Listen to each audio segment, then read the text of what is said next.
Assalamu alaikum, j'espère que la vidéo vous trouve tous en bonne santé. À trop vouloir nier l'évidence, on finit par être soi-même submergé par l'évidence.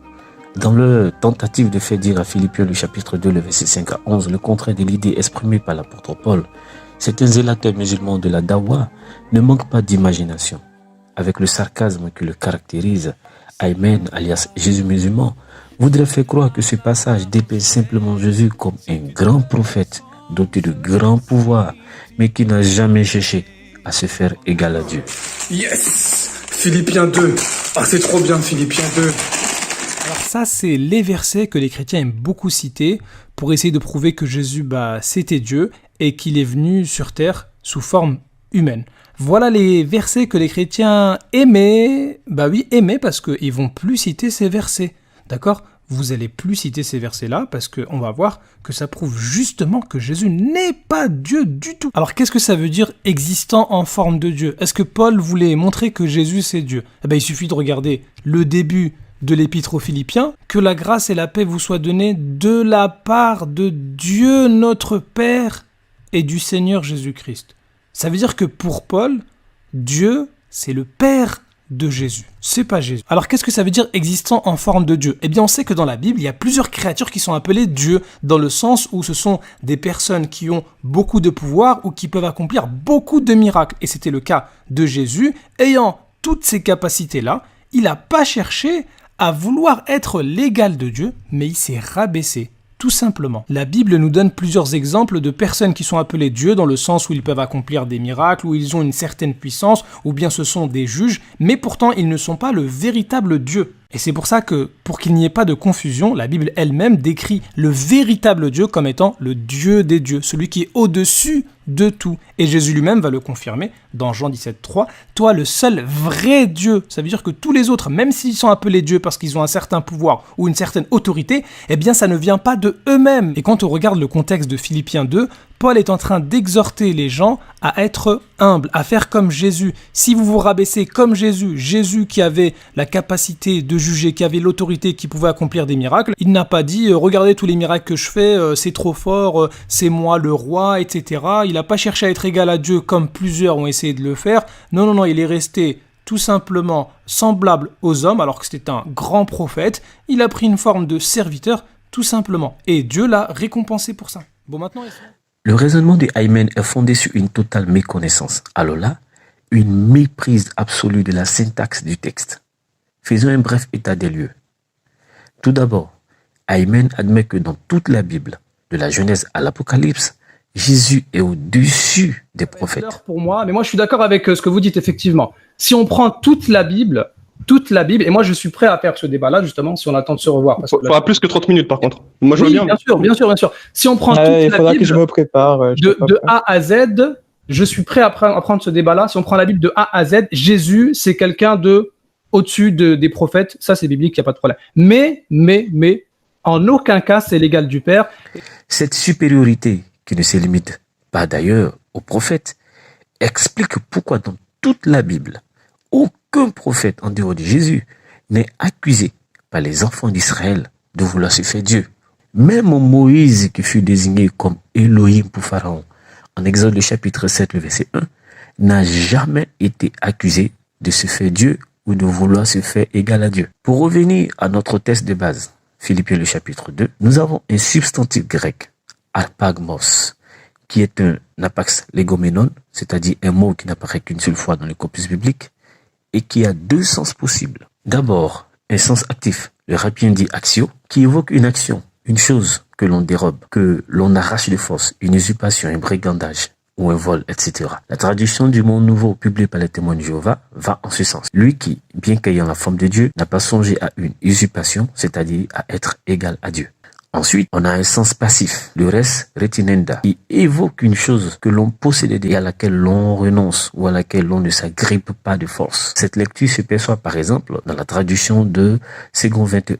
Lui qui est de condition divine, il n'a pas regardé son égalité avec Dieu comme un butin à préserver. Sans rentrer dans tous les détails grammaticaux, soulignons que toute la discussion exégétique autour de cette syntaxe objet complément du verbe egeomai porte sur la question de savoir si les deux segments existant en forme de Dieu et être égal à Dieu sont des expressions synonymes et interchangeables. Le contexte va nous permettre de trancher. Paul précise que le Christ possédait déjà quelque chose, c'est-à-dire la forme de Dieu, et qu'il s'est vidé ou s'est dépouillé lui-même et a pris une forme de serviteur.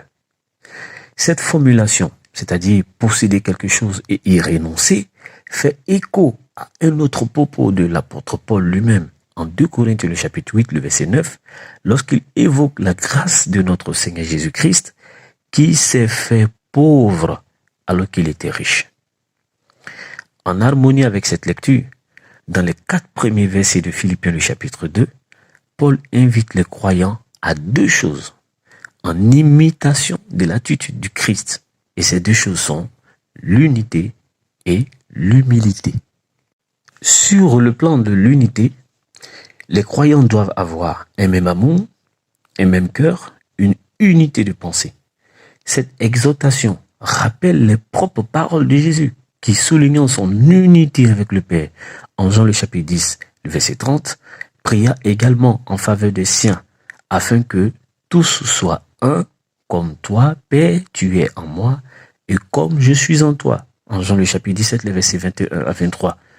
Ainsi, l'unité qu'il doit y avoir parmi les croyants doit être à l'image de l'unité qui existe déjà entre le Père et le Fils. Sur le plan de l'humilité, Paul exhorte à ne rien faire par esprit de rivalité ou par désir d'une gloire sans valeur, mais avec humilité, considérez les autres comme supérieurs à vous-même. Le fait de considérer les autres comme supérieurs à soi ne signifie pas qu'ils le sont nécessairement. Et cette estime vise à mettre en avant une attitude d'humilité. C'est exactement ce que Jésus a fait vis-à-vis du Père. Lorsqu'il dit, par exemple, en Jean le chapitre 8, le verset 50, « Je ne cherche pas ma gloire ». Ou encore en Jean le chapitre 7, le verset 18, « Celui qui parle de sa propre initiative cherche sa propre gloire. Mais si quelqu'un cherche la gloire de celui qui l'a envoyé, celui-là est vrai. » Pareillement, le texte de Jean le chapitre 13 relate comment Jésus, bien qu'étant supérieur à ses disciples, acceptait de se rabaisser et laver le pied pour montrer l'exemple d'humilité. Jean le chapitre 13, à partir du verset 13. « Vous m'appelez maître et seigneur, et vous avez raison. Ah, je le suis. Et donc je vous ai lavé les pieds, moi, le Seigneur et le maître. Vous devez vous laver aussi les pieds les uns les autres, car je vous ai donné un exemple, afin que vous fassiez comme je vous ai fait. » On voit clairement que Jésus, sans esprit de rivalité, ni désir de s'attribuer une gloire quelconque, se rabaisse devant le Père, et même devant ses disciples. Et ceci, afin de donner un exemple. Et comme Paul le dit au verset 4 de Philippiens le chapitre 2, Jésus n'a pas regardé ses propres intérêts, mais ceux des autres, à commencer par le Père. Comme conséquence de ce qui vient d'être dit, le contexte justifie le fait que Christ, en se vidant, en se dépouillant lui-même, puis prenant une forme de serviteur, a fait les actes contraires de son statut d'égalité avec le Père, dans sa forme de Dieu. Un statut auquel il ne s'est pas accroché comme un butin à préserver. C'est donc à juste titre que, sur le point de retourner au ciel, il s'adressa au Père en disant, « Maintenant, Père, révèle toi-même ma gloire auprès de toi, en me donnant la gloire que j'avais auprès de toi, avant que le monde existe. » En Jean le chapitre 17, le verset 5. Ainsi, lorsque Philippiens le chapitre 2 stipule que Dieu lui a donné le nom qui est au-dessus de tous les noms, il est évident que cela fait allusion à cette gloire dont il jouissait étant en forme de Dieu avant le monde n'existe. Il est à souligner que le mot kurios ici désigne Jésus ne porte pas l'article. Et cette omission grammaticale n'a pas échappé aux analyses des spécialistes qui ont étudié les occurrences du mot kurios dans la Septante grecque et qui substituent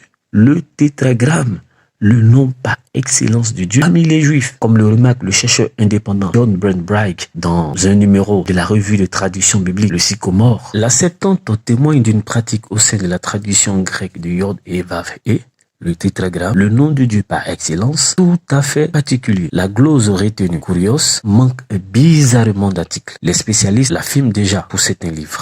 Puisque cette pratique n'a été documentée que partiellement, on devrait s'intéresser plus à savoir à quel point elle a été appliquée par l'ensemble des traducteurs de la Septante.